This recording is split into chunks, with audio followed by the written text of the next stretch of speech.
Praise the Lord.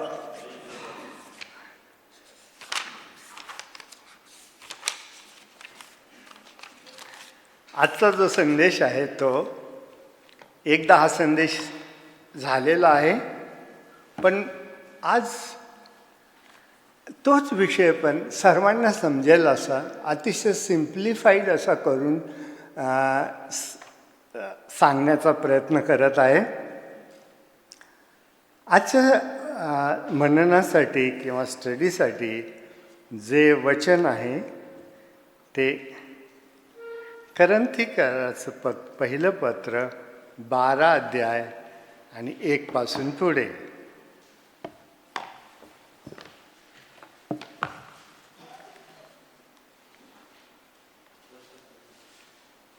करंथीकराचं पहिलं पत्र 12 अध्याय 1 पासून पुढे. इंग्लिशमध्ये असं म्हटलंय, नाव concerning spiritual gifts brethren, I do not want you to be ignorant.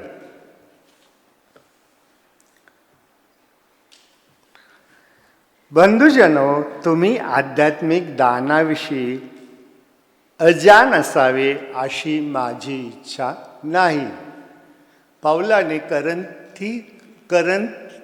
Corinth येथील मंडळीला लिहिलेलं हे पत्र आहे, पहिलं पत्र आहे. आणि ही मंडळी आध्यात्मिक दानाने खूप भरलेली होती, आणि परंतु ते डिसऑर्डरली मॅनरमध्ये त्या दानाचा उपयोग करत होते. त्याबद्दल असं लिहिलेलं आहे,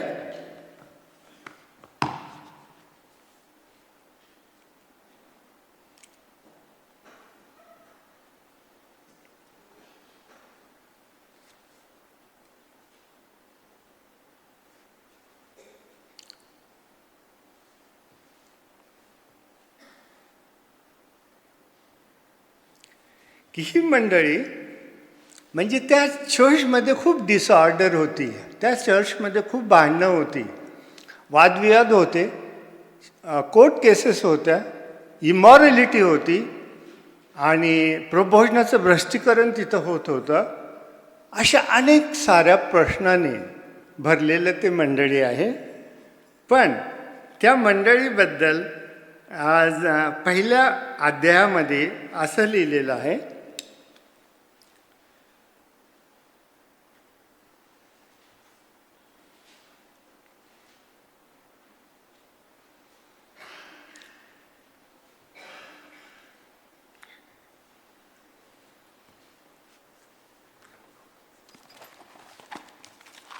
पहिल्या अध्यायाचं 7वं वचन आपण काढू शकतो.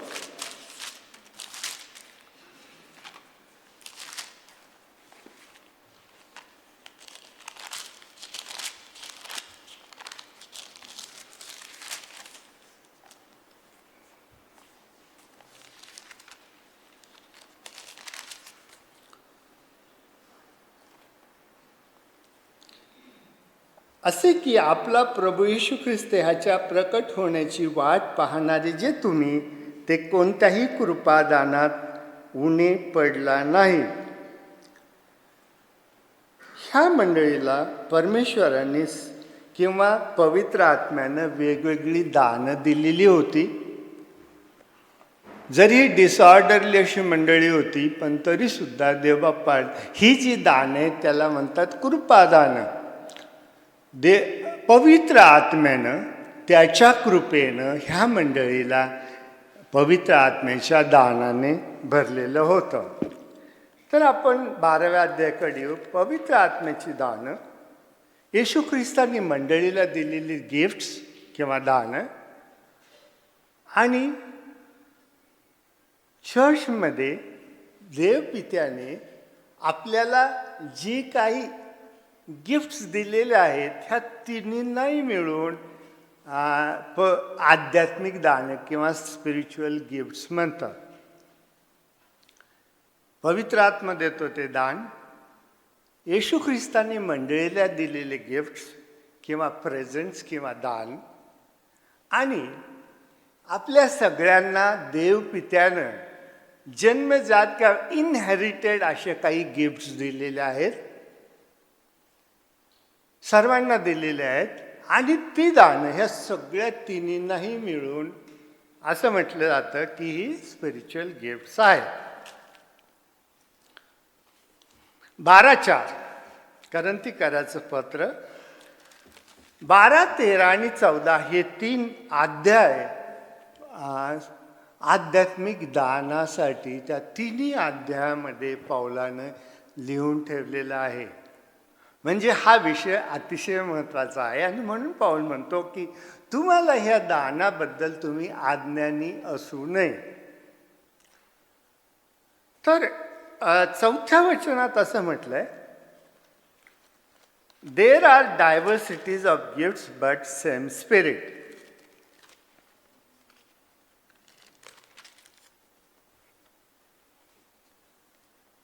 कृपादानाचे निरनिराळे प्रकार आहेत तरी आत्मा एकच आहे.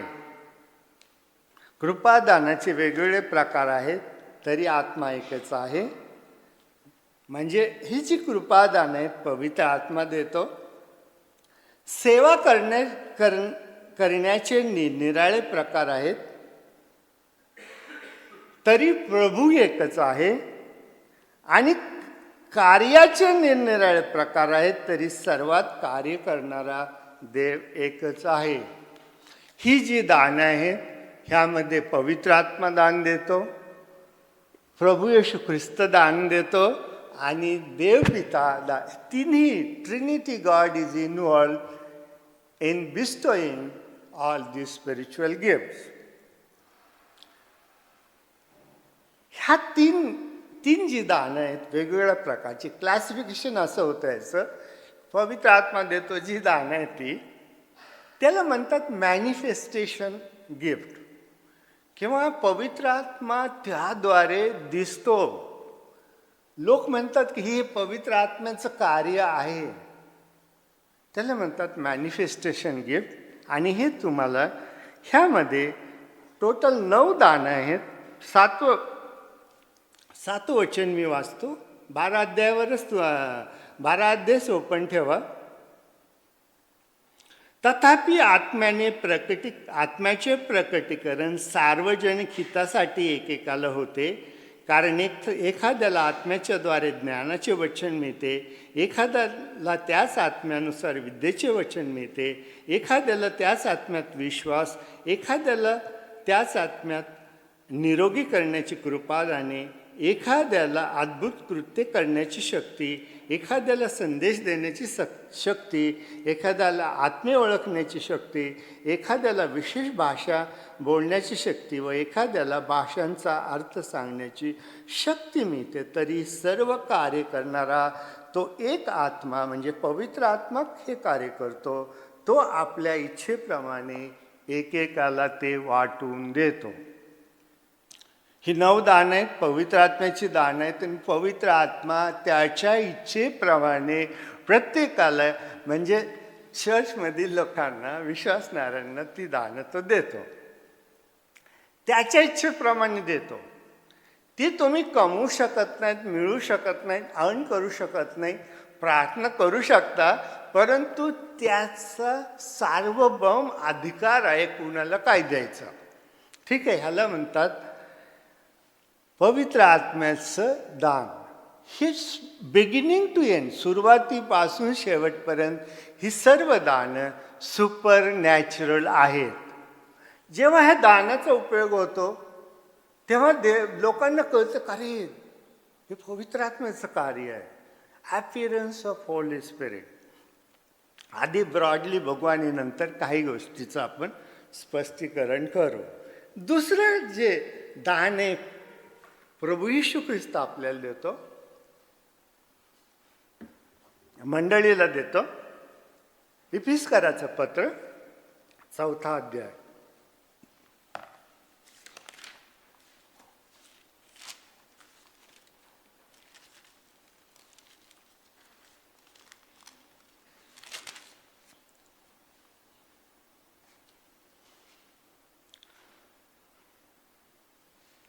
9 पासून पुढे वाचतो. त्याने आरोहण केले, ह्यावरून तो पृथ्वीच्या अधोलोकी उतरला होता, त्यापेक्षा दुसरे काय समजावे. तो खाली उतरला होता, त्याने सर्व काही भरून टाकण्याच्या उद्देशाने सर्वोच्च स्वर्गावर आरोहण केले. आणि त्याने कोणी प्रेषित, कोणी संदेष्टे, कोणी सुवार्तिक, कोणी पाळक शिक्षक असे नेमून दिले. ते यासाठी की त्यांनी पवित्र जनांच्या सेवेच्या कार्याकरता व ख्रिस्ताच्या शरीराची रचना पूर्णतेस येण्याकरता सिद्ध करावे. इथे हे जे दानं आहेत,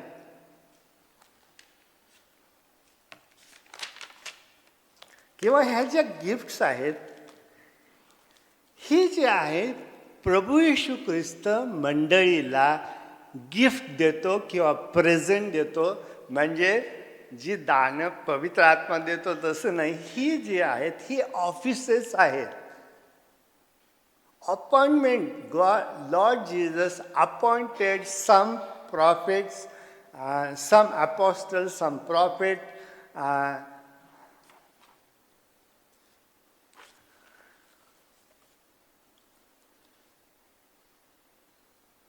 so apostles, prophet, evangelists, then pastors and teachers. ह्याला 5-fold मिनिस्ट्री म्हणतात, पण काही लोक म्हणतात 4-fold मिनिस्ट्री. म्हणजे पाळक आणि टीचर हे एकच आहेत. पाळक ही त्याचं अपॉइंटमेंट आहे, टीचिंग हे त्याचं प्रोफेशन आहे, आणि प्रेषित आणि संदेष्टे तो सुरुवातीला म्हणजे पहिल्या शतकामध्ये अजून बायबल पूर्ण नवीन करार लिहिला गेला नव्हता, लिहिला जात आहे. तर संत पाऊल म्हणतो की मंडळीला प्रेषित आणि संदेष्टे आणि सुवार्तिक, पाळक आणि शिक्षक असे प्रभू येशू ख्रिस्ताने अपॉइंट केलेलं आहे.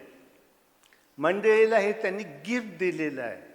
हे गिफ्ट म्हणजे जसं आपण हा शब्द, हा गिफ्ट, दान आणि पवित्र आत्म्याचं दान, हे 2 शब्दाचा अर्थ वेगवेगळा. हे गिफ्ट म्हणजे जसं आपण एकमेकाला प्रेझेंट देतो किंवा गिफ्ट देतो किंवा क्रिसमसला देतो किंवा बर्थडेला देतो, अशा अर्थाने तो शब्द आहे. तर प्रभू येशू ख्रिस्तानी हे जे अधिकारी आहेत मंडळीमध्ये अपॉइंट केलेले आहेत, that is also called a spiritual gift. हा उद्देश काय यामध्ये, की मंडळीला काय करायचं आहे, मंडळीसाठी देवाच्या ते ह्यासाठी 12 वचन, त्यांनी पवित्र जनांच्या सेवेच्या कार्याकरता व ख्रिस्ताच्या शरीराची रचना पूर्णतेस नेण्याकरता सिद्ध करावे. ह्या सगळ्या ज्या सेवा आहेत किंवा हे सर्व जे प्रेषित आहेत आणि संदेश आहेत किंवा प्रॉफिट आणि अपॉस्टल्स, तर मेनली त्यांचं काम होतं रायटिंग द स्क्रिप्चर.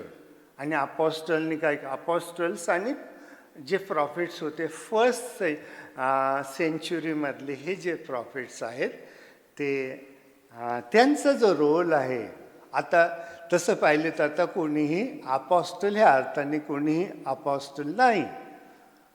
जो कोणी अपॉस्टल म्हणतो स्वतःला, ते 12 किंवा 13 प्रेषित जे आहेत येशू ख्रिस्त, ते त्या लेवलमध्ये ते होऊ शकत नाही. त्यांचं कार्य होतं स्क्रिप्चर लिहिणं. परंतु मेसेज सेंड विथ मेसेज हा एक अर्थ आहे प्रेषित ह्या शब्दाचा. तर त्यावेळेस काही प्रेषित बर्नबासारखे होते पहिल्या शतकामध्ये, परंतु ते जे मेन अपॉस्टल्स आहेत ते त्यांचा रोल तो नाही.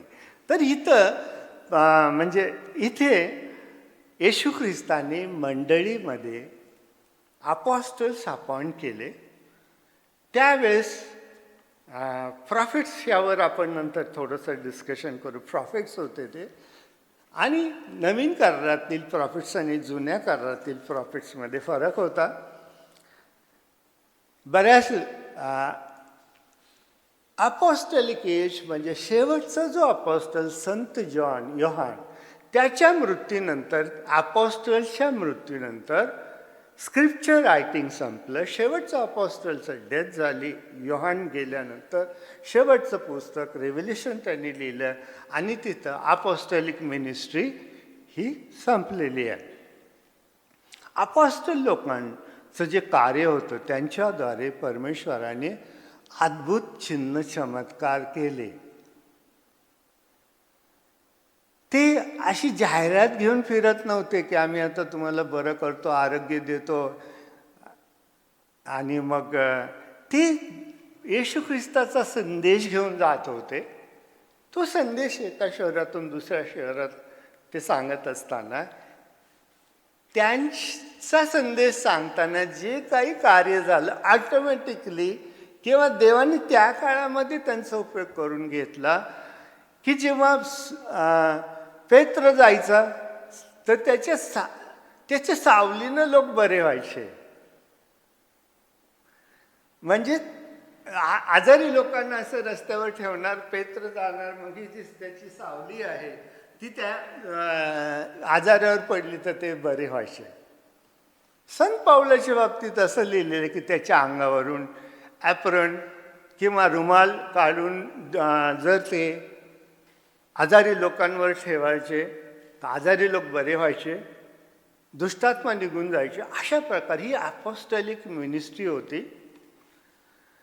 आणि त्यांच्यानंतर ती हळूहळू ती कमी झाली. ह्यांना बरीचशी दानं होती, विशेष करून हिलिंग, गिफ्ट ऑफ हिलिंग. त्यांच्याद्वारे जरी खूप चमत्कार झाले तरी हळूहळू आपण असं पाहतो की तिमोथेला पत्र लिहिताना पाऊल असं म्हणतो की तुझ्या पोटासाठी आता तू काय कर, फक्त पाणीच पीत राहू नकोस तर द्राक्षरससुद्धा घे. तात्पर्य की पौलाच्या जीवनामधून सुद्धा हे जे हिलिंगचं गिफ्ट होतं ते हळूहळू कमी कमी झालं. म्हणजे एवढा मोठा प्रॉफिट अपॉस्टल्स असून, प्रेषित असून तोही तिमोथेला बरं करू शकला नाही. तर ही जी दानं आहेत ती मंडळीसाठी, मंडळीची स्थापन करण्यासाठी, मंडळीची वाढ होण्यासाठी परमेश्वरांनी ही जी ऑफिसेस आहेत की ह्या अपॉइंटमेंट्स त्या केलेल्या आहेत. सपोज आता मी पास्टर आहे, मग माझ्यानंतर देव कुठलं तरी दुसरा एखादा पाळक इथं अपॉइंट करेल, एक्झाम्पल म्हणून सांगतो. असं तर ही पाळक किंवा इव्हँजलिस्ट जर बघितलं तर इव्हँजलिस्ट आहेत, ती त्यांचं ऑफिस आहे, ते कार्य करतात. इव्हँजलिस्टचं काम काय की येशू ख्रिस्ताचा संदेश सुवार्ता घेऊन वेगवेगळ्या ठिकाणी जायचं आणि मग तिथं मंडळी स्थापन होते आणि तिथं मग पास्टरचं अपॉइंटमेंट होते आणि पास्टर त्या मंडळीला आध्यात्मिक दृष्टीने पुढं घेऊन जातो. पाळकाचं काम बेसिकली मंडळीला शिक्षण देणं आणि आध्यात्मिक त्यांची वाढ करणं, मंडळीचं एडिफिकेशन करणं, हे पाळकाचं काम आहे. आणि टीचिंगसुद्धा त्याचं एक काम आहे. तर ह्या ज्या सेवा आहेत ह्या सुपर नॅचरल नाहीत. मी संदेश देतो म्हणजे तुम्ही असं म्हणणार नाही की येशू ख्रिस्त दिसतोय आता, येशू ख्रिस्ताचं प्रकटीकरण झालं, असं नाही. ठीक आहे. त्याच्यानंतर आपण जाऊ की ॲक्टिव्हिटीज. पहिलं जो क्लासिफिकेशन आहे manifestation of spirit, Holy spirit, पवित्र आत्मा जे कृपादान देतो ते त्याच्याद्वारे सर्वांना कळतं की ह्याच्याद्वारे पवित्र आत्म्याचं कार्य त्यांना कळतं, रिव्हील होतं. पवित्र आत्म्याचा अपीअरन्स दिसतो. पवित्र आत्म्याला कोणी पाहिलं नाही. काही लोक म्हणतात पवित्र आत्मा इथं आला, तिथं आला, इथून गेला, तर दॅट इज रॉंग. आत्म्याला कुणीही पाहिलेलं नाही, पाहणारे नाही, इनविजिबल आहे. परंतु त्याच्या पवित्र आत्म्याच्या कार्याच्याद्वारे पवित्र आत्मा आपल्याला समजतो की पवित्र आत्म्याचे कार्य. येशू ख्रिस्ताने ह्या ज्या सेवा किंवा अपॉइंटमेंट्स किंवा ऑफिसेस मंडळीसाठी दिलेली आहेत. त्यांना एक स्पेसिफिक कार्य होतं त्यांचं, जसं अपोस्टल्स आहेत, प्रॉफिट्स आहेत. आणि मग आता सध्या आपण जर बघितलं तर इव्हँजलिस्ट आहेत, पास्टर्स आणि टीचर्स आहेत मंडळीसाठी. ठीक आहे. तिसरी कॅटेगरी आहे, पहिले मॅनिफेस्टेशन गिफ्ट, ही आहे मिनिस्ट्रियल गिफ्ट, आणि तिसरी गिफ्ट आहे त्याला म्हणतात मोटिवेशन गिफ्ट. त्याच्यासाठी आपल्याला 2 रेफरन्सेस बघावे लागतील. एक तर रोमकराचं पत्र 12 अध्याय,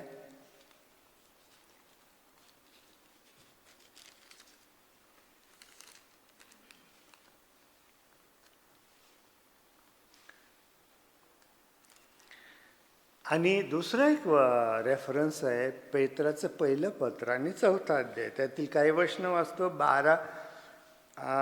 रोमकाराचं पत्र 12 अध्याय 6 पासून पुढे वाचतो. आपल्याला प्राप्त झालेल्या कृपेप्रमाणे आपल्याला निरनिराळे कृपादाने आहेत. हीच गिफ्ट सुद्धा कृपेनंच मिळतात. म्हणून ईश्वर संदेश सांगायचा असल्यास आपण तो आपल्या विश्वासाच्या प्रमाणाने सांगावा. जेव्हा आपण संदेश देतो लहान मोठ्या ठिकाणी, घरी, होम व्हिजिटमध्ये किंवा वेगवेगळ्या मीटिंग्समध्ये, छोट्या मोठ्या, तिथं जेव्हा आपण संदेश सांगतो त्यावेळेस तो आपण आपल्याला जेवढा विश्वास, प्रत्येकाचा विश्वास कमी जास्त आहे, म्हणजे सर्वांना प्रोपोर्शनेट देवानं दिलेला आहे. काही लोकांना खूप विश्वास असतो, काही लोकांना थोडा असतो. तर आपल्या विश्वासाच्या प्रमाणामध्ये संदेश द्यावा. सेवा करणाऱ्यांनी सेवेत तत्पर असावे. शिकवणाऱ्यांनी शिक्षण देण्यात, बोध करणाऱ्यांनी बोध करण्यात तत्पर असावे. दान देणाऱ्यांनी ते औदार्याने द्यावे. अधिकाऱ्यांनी आपले काम आस्थेने करावे. दया करणाऱ्यांनी ती संतोषाने करावी. ही सर्व कृपादाने आपल्या सगळ्यामध्ये कुठली ना कुठली असतात. ठीक आहे. ह्यामध्ये सुपरनॅचरल ही नाहीत, आपल्याला इनहेरिटेड आहेत. काही लोक खूप चांगले शिक्षक असतात, पण येशू ख्रिस्ताकडे येण्यापूर्वी ते चांगले शिक्षक असतात आणि तेच गिफ्टेड असतात. आपण जे नॉन ख्रिश्चन टीचर्स आहेत, इतर एक टीचर, तर त्यांना म्हणजे पूर्वी तुम्ही टीचर असता ते गिफ्ट तुमच्यामध्ये असतं, पण जेव्हा तुम्ही त्याच गिफ्टचा, ते कुणापासून आहे? देवानेच आपल्याला जन्माला घातलं, तेव्हाच आपल्याला काही ना काही त्यांनी देऊन पाठवलं इथे. ठीक आहे. तर तुम्ही टीचर आहात, तुम्हाला टीचिंगची लायकिंग आहे, तुम्हाला आवड आहे, मग पुढे जेव्हा तुम्ही येशू ख्रिस्ताची सेवा करता मंडळीमध्ये, तेव्हा तुम्हाला नेहमी वाटतं. आणि आपल्यात बऱ्याच लोकांना टीचिंग करायला खूप आवडतं. ठीक आहे. टीचिंग करताना त्यांनी कसं करायचं?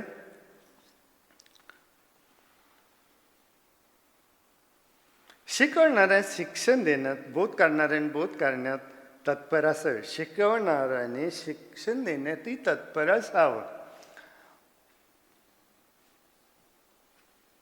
तर आपण जेव्हा मंडळीमध्ये कार्य करतो तेव्हा जर आपल्याला शिक्षण द्यायचं, तर आपण व्यवस्थित अभ्यास करून काळजीपूर्वक शिक्षण दिलं पाहिजे. कुठल्याही परिस्थितीत चुकीचं शिक्षण असता कामा नये.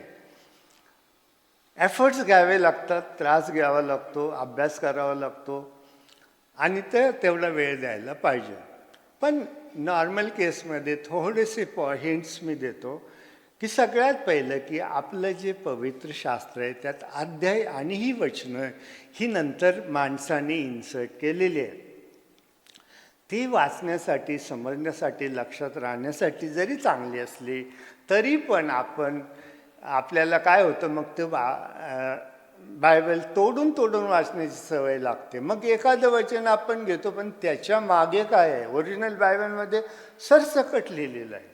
त्याच्या मागे काय आहे, म्हणजे जर रेफरन्स, संदर्भ जो असतो तो अतिशय महत्त्वाचा असतो. जर तुम्ही संदर्भ व्यवस्थित वाचला नाही तर तुमचं सर्व जे काही तुम्ही शिकवता ते चुकीचं होतं. संदर्भ कमीत कमी कॉन्टेक्स्ट अतिशय महत्त्वाचा आहे आणि त्या कॉन्टेक्स्टमध्ये जर तुम्ही शिकवलं तर तुम्हाला ते व्यवस्थित शिकवता येईल. तुम्हाला खूप पुढे जायचं असेल, अतिशय जास्त डिवोटेडली अभ्यास करायचा असेल तर मात्र तुम्हाला खूप मेहनत करावी लागेल. पवित्र शास्त्राचा अर्थ काढणं हे फार मोठं चॅलेंज असतं. 90% आपल्याला सगळ्यांना वाचल्यावर समजतं, पण तरीसुद्धा काही काही पुस्तकं, प्रॉफिटची पुस्तकं आपल्याला समजणार नाहीत, आहे का नाही? प्रॉफिटची पुस्तकं घेतली ती एवढं सहजासहजी समजत नाही. रेव्हेलेशन आहे, ज्यात सर्व जग डिवाईड होतं वेगवेगळ्या इंटरप्रिटेशनमध्ये. हा एक म्हणतो, तो एक म्हणतो, तो एक म्हणतो. पण इन जनरल 90% व्यवस्थित आपल्याला कळतं. जेव्हा फिलिपाने इथिओपियाचा जो फायनान्स मिनिस्टर होता, जो षंड होता, तो अधिकारी होता त्या राणीचा, त्या देशाच्या, तो एक ग्रंथ वाचत होता यशायाचा. आणि फिलिपाला, म्हणजे फिलिप त्याला म्हणतो, तू ते जे काय वाचतोस ते तुला कळतं काय? तो म्हणतो की जर कुणी मला शिकवल्याशिवाय मला कसं कळेल? मग फिलिप त्याला समजून सांगतो. म्हणजे चर्चमध्ये जे टीचिंग मिनिस्ट्री आहे ती महत्त्वाची आहे, कारण त्या शिक्षकाने देवाचं वचन शिकवल्याशिवाय आम्हाला कसं समजेल? काही काही अवघड गोष्टी आपल्याला समजत नाही, तर टीचर्स देवाने मंडळीमध्ये ठेवलेले आहेत. तर टीचिंगचं एक दान आहे. बोध करणाऱ्याने, तत्परतेने बोध करणाऱ्याने, म्हणजे एक्झॉर्टेशन किंवा ॲडवाईस, ही सर्व दान आहेत. ही आपण एकमेकाच्या उन्नतीसाठी किंवा त्यांच्या एनकरेजमेंटसाठी आपण ती वापरतो. सेवा करण्याने सेवा करावी. तर सपोज आता आपल्यामध्ये कितीतरी लोक आहेत की त्यांच्यामध्ये दान आहे सेवा करण्याचं. कदम पास्टर आहेत. आता मी आजारी पडलो, मग ते मला हॉस्पिटलमध्ये घेऊन जातात, माझ्याजवळ बसतात, मग माझी सेवा करतात. ह्याच्यासाठी असं सुपरनॅचरल अशा गिफ्टची आवश्यकता नाही. आम्ही सगळं ते करू शकतो, पण काय काय लोक इतरांपेक्षा एक्सेप्शनली चांगलं सेवा करतात. दान देणाऱ्याने ते औदार्याने द्यावे. दान देण्याचं काही लोकांना गिफ्ट असतं की कोणी नीडी असेल तर त्यांना मदत कशी करायची. प्रवीण सर सुद्धा बरेच नीडी लोकांना मदत करतात. त्यांना नीड असली तरी त्यांना कोण करत नाही, पण ते मात्र खूप लोकांना वेगळ्या मार्गाने मदत करण्याचा प्रयत्न करतात. ते लोकांना एक दान दिलेलं देव आपण, ठीक आहे. तर दान देणाऱ्याने ते औदार्याने द्यावं. अधिकाऱ्याने, म्हणजे जे लीडर्स आहेत त्यांनी काय करावं, ते आस्थेने करावं. लीडर्स, इंग्लिशमध्ये म्हटलं की लीडर्स लोकांनी लीड करताना डिलिजंटली करावं. म्हणजे त्यांनी ते काम परिश्रम घेऊन केलं पाहिजे, मेहनत करून केलं पाहिजे. तर ही जी दानं आहेत ही देवानं, स्वर्गीय पित्यानं आपल्या सगळ्यांना वेगवेगळी दिलेली आहेत. एवढीच आहेत का दानं पवित्र आत्म्याची? तर एवढी नाही. ती एक उदाहरण म्हणून आहे. आता जसं जसं आपण पुढे पुढे जात आहोत वेगवेगळी दान आहेत. आता हे आहेत आपले एल्डर आहेत मनोज हिवाळे, त्यातनं एक सुंदर दान आहे ट्रान्सलेशनचं. भाषांतर ते अतिशय चांगल्या प्रकारे करू शकतात, कारण भाषांतरामध्ये एक स्किल असतं की तुम्हाला तो जो बोलणारा असतो 2-3 वाक्य एकदाच बोलतो, एक पॅराग्राफ बोलतो, मग ते ट्रान्सलेटर करणार आणि ते त्याच्या डोक्यात प्रत्येक शब्दाने शब्द, वाक्याने वाक्य गेलं पाहिजे, ते रिकलेक्ट करता आलं पाहिजे. तर दिस इज गिफ्ट. आणि जसं जसं वापरता तुम्ही ते दान, मग ते तुम्ही अजून त्यामध्ये डेव्हलप करता. असे कितीतरी दान आहेत की त्या दानाच्या द्वारे आपण परमेश्वराची सेवा करतो. मग तुमचं म्युझिकल इन्स्ट्रुमेंट्स वाजवण्याचं, वेगवेगळे वाद्य वाजवण्याचं दान आहे. अशा प्रकारे कितीतरी दान आहेत, ॲडमिनिस्ट्रेशन आहे, मंडळीचा कारभार आहे, कितीतरी व्हरायटीज ऑफ गिफ्ट्स आहेत किंवा ही कार्य आहेत. ह्याला म्हणतात गिफ्ट ऑफ मोटिवेशन, एकमेकाला उन्नती देणं. तर हे beginning to end supernatural दानं नाहीत, परंतु पवित्र आत्म्याने दिलेली दानं ही सर्व सुपर नॅचरल आहेत. त्याच्यावर आपल्याला थोडं जास्त बोलावं लागेल. येशू ख्रिस्तांनी गिफ्ट अपॉइंटमेंट्स केले चर्चमध्ये. अधिकाऱ्यांची नियुक्ती प्रेसित आहेत आणि प्रॉफिट्स आहेत, तर ते आपण समजू शकतो की ते आता त्यांची गरज नाही. पण आपल्या आताच्या चर्चला इव्हँजलिस्ट पाहिजेत, पालक पाहिजेत, टीचर्स पाहिजेत. तर ते सुद्धा म्हणजे कम्प्लिटली बिगिनिंग टू एंड हे सुपर नॅचरल दानं नाहीत. पण ह्या तिन्ही category, manifestation of gifts, then ministry and then motivation, ह्या तिन्ही दानं मिळून सगळ्यांनाच कॉमनली आपण म्हणतो गिफ्ट्स, स्पिरिच्युअल गिफ्ट्स. आता महत्त्वाच्या भागाकडे आपण येऊ.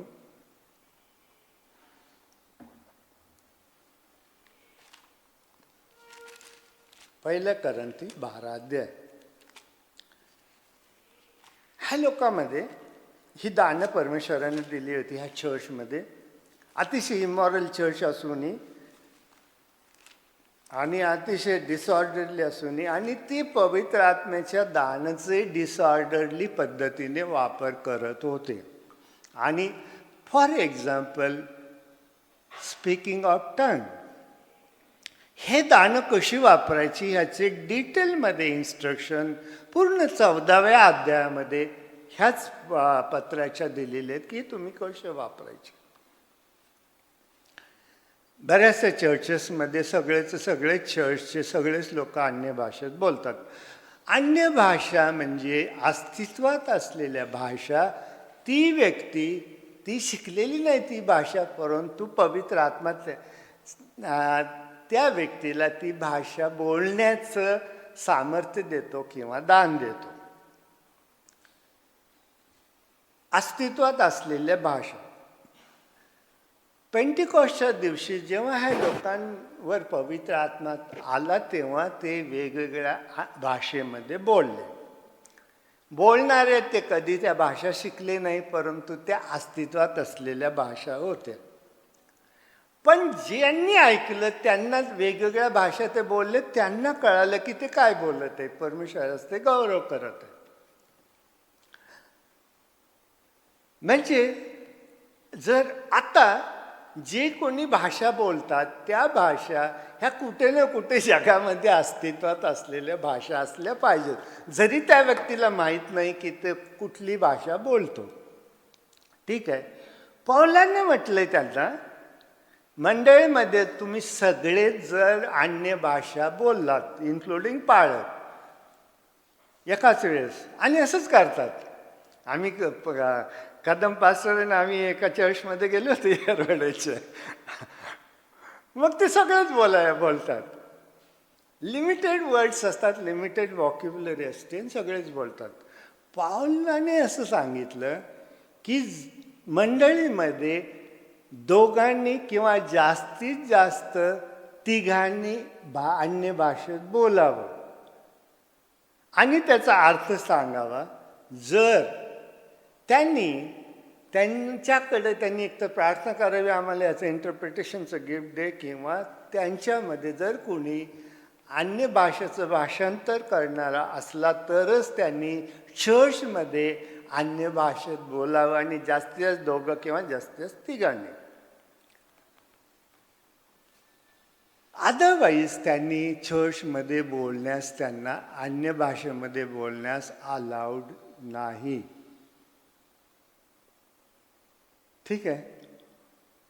दुसरं आहे प्रॉफेसी.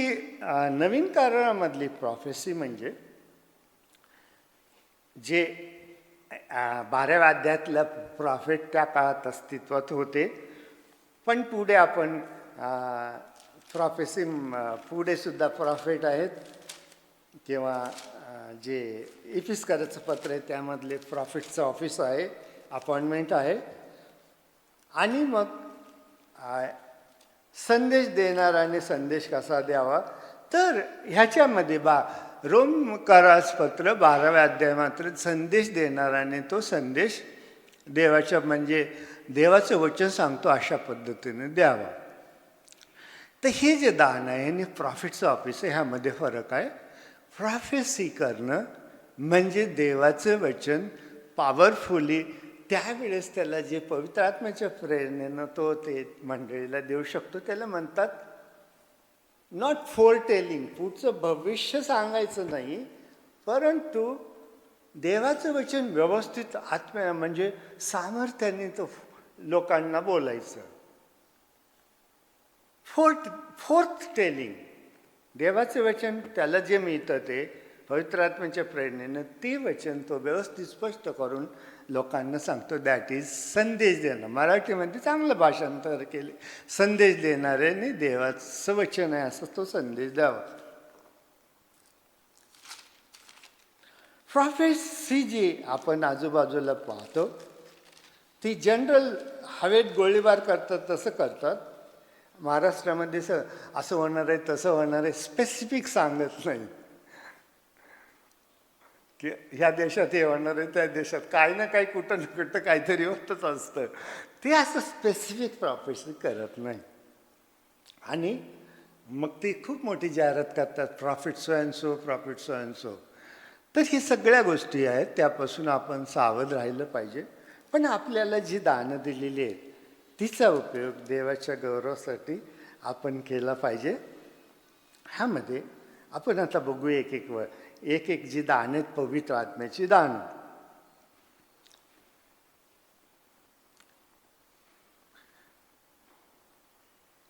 सातव्या वचन मी वाचतो किंवा 6. आणि कार्याचे निरनिराळे प्रकारात ते सर्वात कार्य करणारा देव एकच आहे ते आपण पाहिलं.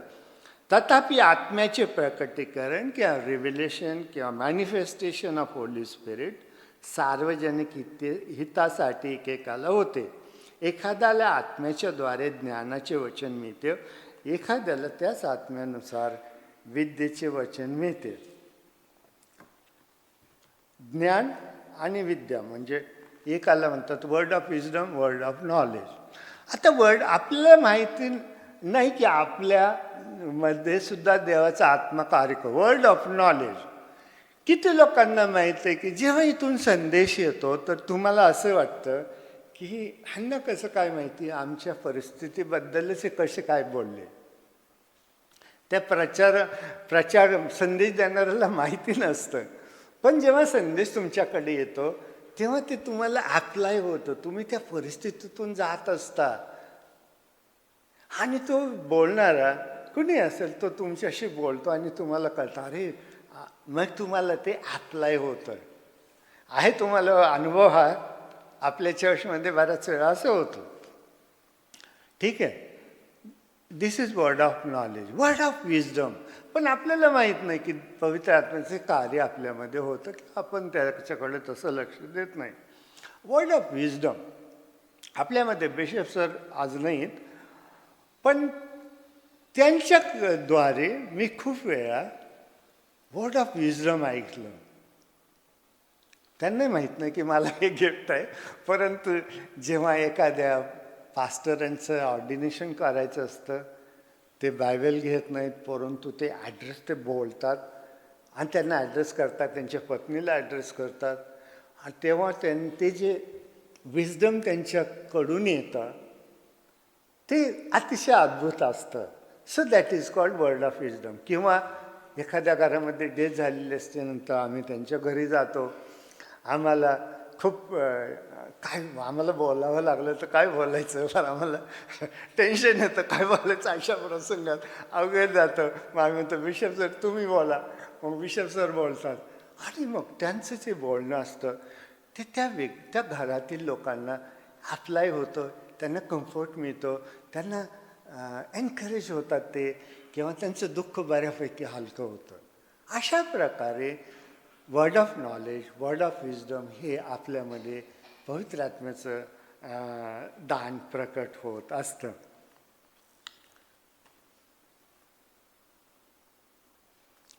मग एखाद्याला आत्म्यात विश्वास म्हणजे स्पेशल फेथ, ज्याला म्हणतो आपण माउंटन पर्वत हटवणारा विश्वास. काय काही लोकांमध्ये विश्वासाचा विश्वास असतो की सर्वसामान्य लोक त्यांचा विश्वास ठेवत नाहीत, पण ते लोक असा विश्वास ठेवतात. आता गिफ्ट ऑफ हिलिंग आहे. एखाद्याला एका आत्म्यात निरोगी करण्याची कृपा दाने, गिफ्ट ऑफ हिलिंग. आता ह्यामध्ये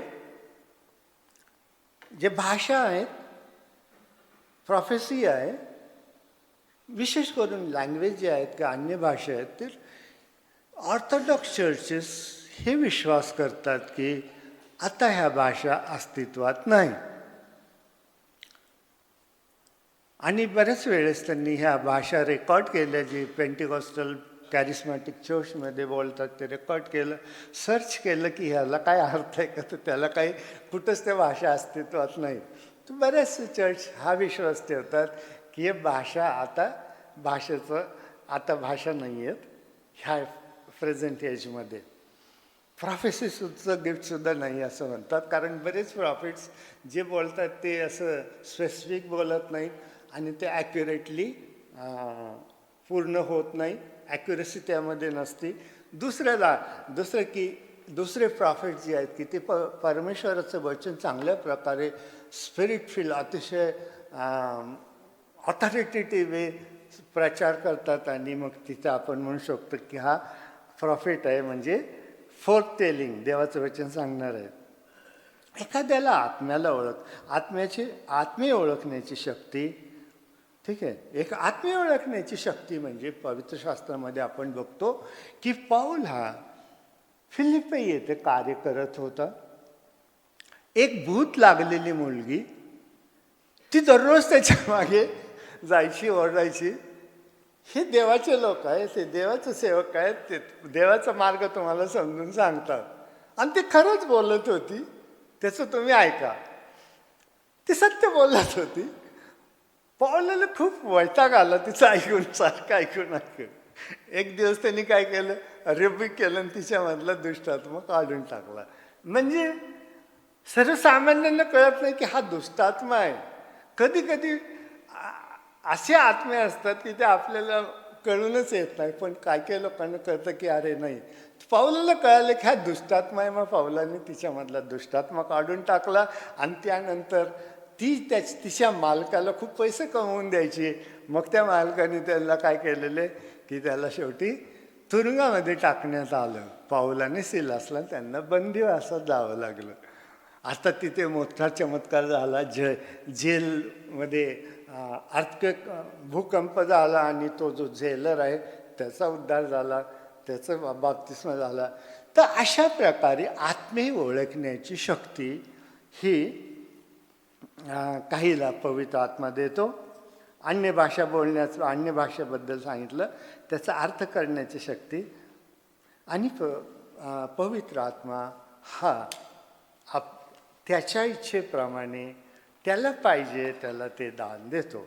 पवित्र शास्त्रामध्ये ही पवित्र आत्म्याची दानं आहेत आणि ही सर्व दानं ह्या मंडळीमध्ये होती, पण ती डिसऑर्डरली पद्धतीने ती ऑपरेट करत होती. आणि मग पौल म्हणतो की हे सर्व दानापेक्षा सर्वश्रेष्ठ दान एक आहे आणि ते तुम्हाला मी सांगतो. आणि ते दान कुठलं आहे? 13वा अध्याय पूर्ण लिहिलेलं आहे की ह्या सर्व दानापेक्षा सर्वश्रेष्ठ दान आहे प्रीतीचं दान किंवा प्रेमाचं दान. You love people. आणि हे दान आपल्या सगळ्याकडे आहे. मागच्या वेळेस संदेश देणाऱ्याने सांगितलं की आम्हा प्रत्येकाला आपलं दान कळालंच पाहिजे. आपल्या प्रत्येकामध्ये गिफ्ट ऑफ लव्ह तर निश्चित आहे, कमी जास्त प्रमाणात असेल पण आहे. ठीक आहे, गिफ्ट ऑफ लव्ह त्याचा उपयोग करा. सेवा करण्याचं दान आहे ते आपल्यामध्ये आहे. एकमेकाला मदत करण्याचं दान आहे. दया दाखवण्याचं दान आहे. बऱ्याच वेळेस आपल्यामध्ये अधूनमधून वर्ड ऑफ नॉलेजचं दान असतं. कधी कधी देवाचा सेवक प्रार्थना करतो, आपण त्रासामधून जात असतो आणि त्या प्रार्थनेमधून तो असं काही बोलतो की माझ्या अंतःकरणामधली सर्व निराशा दूर होते, मला कम्फर्ट मिळतं, माझं उत्तेजन मला मिळतं. आणि ते दान आम्ही प्रोफेसर प्रवीणच्याद्वारे सुद्धा अनुभवलं, बरं मायकेलच्याद्वारे सुद्धा अनुभवलं. तर अशा प्रकारे म्हणजे रुटीन टाईप हे दान प्रकट होतीलच असं नाही. मग आता एखाद्या व्यक्तीला मी प्रार्थना केली बरं झालं, दुसरा बरा होईल याचं काही गॅरंटी नाही. तसं काय तर हार्ड अँड फास्ट रूल नाही की आता मी प्रार्थना केली एक लंगडा बरा झाला मग सगळे लंगडे बरे होतील, आपण प्रार्थना करतो एक कॅन्सरवाला बरा सगळे होतील, असं काही नाही. परमेश्वर त्याच्या योजनेनुसार, त्याच्या इच्छेनुसार त्याची दानं प्रकट होतात, तो कार्य करतो. देव बदललेला नाही, पवित्र आत्मा बदललेला नाही, येशू ख्रिस्तही बदललेला नाही आणि देवाचं वचनही बदललेलं नाही. तर आज आपण या सर्व अभ्यासामधूनही समजून मला वाटतं की आता जर तुम्हाला विचारलं पवित्र आत्म्याची दानं कुठली तुम्ही सांगू शकाल. पूर्णपणे स्पिरिच्युअल, टोटली सुपरनॅचरल दानं कुठे ते तुम्हाला सांगता येतील. आपल्याला परमेश्वरांनी आपल्याला जे काय इनबिल्ट किंवा इनहेरिटेड गिफ्ट्स दिलेले आहेत तेही आपल्याला माहीत आहे, त्याचा आपण उपयोग करू शकतो. आणि अशा प्रकारे उद्देश काय आहे पावलांनी हे सगळं लिहिण्याचा उद्देश काय की मंडळीची उन्नती व्हावी. जे काही कराल ते येशू ख्रिस्ताचं शरीर जी मंडळी आहे तिची प्रोग्रेस व्हायला पाहिजे, ती एडिफाय झाली पाहिजे. आपण सर्व आणि म्हणून त्यांनी अतिशय चांगलं एक उदाहरण दिलं, एक शरीराचं उदाहरण दिलं की येशू ख्रिस्ताचं चर्च एक उपमा दिली की शरीरात जसे वेगवेगळे अवयव आहेत आणि एक अवयव दुसऱ्या अवयवाला म्हणू शकत नाही की मला तुझी गरज नाही. तर म्हणून आपला जो उद्देश आहे या पवित्र आत्म्याच्या दानाचा किंवा येशू ख्रिस्ताच्या दानाचा किंवा देवाने आपल्याला जी इनबिल्ट गिफ्ट दिलेले आहे त्या सर्वांचा उपयोग आपण एकमेकासाठी करायचा आहे. तुम्हाला दिलेलं दान हे तुमच्या स्वतःसाठी नाही तर ते दुसऱ्यासाठी आहे.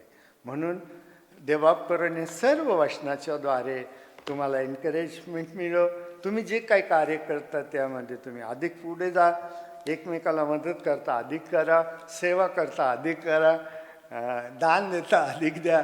अशा प्रकारे आपल्या जीवनाच्या द्वारे देवबापाचं येशू ख्रिस्ताचं गौरव व्हावं. देवबाप तुम्हाला आशीर्वाद देव. गॉड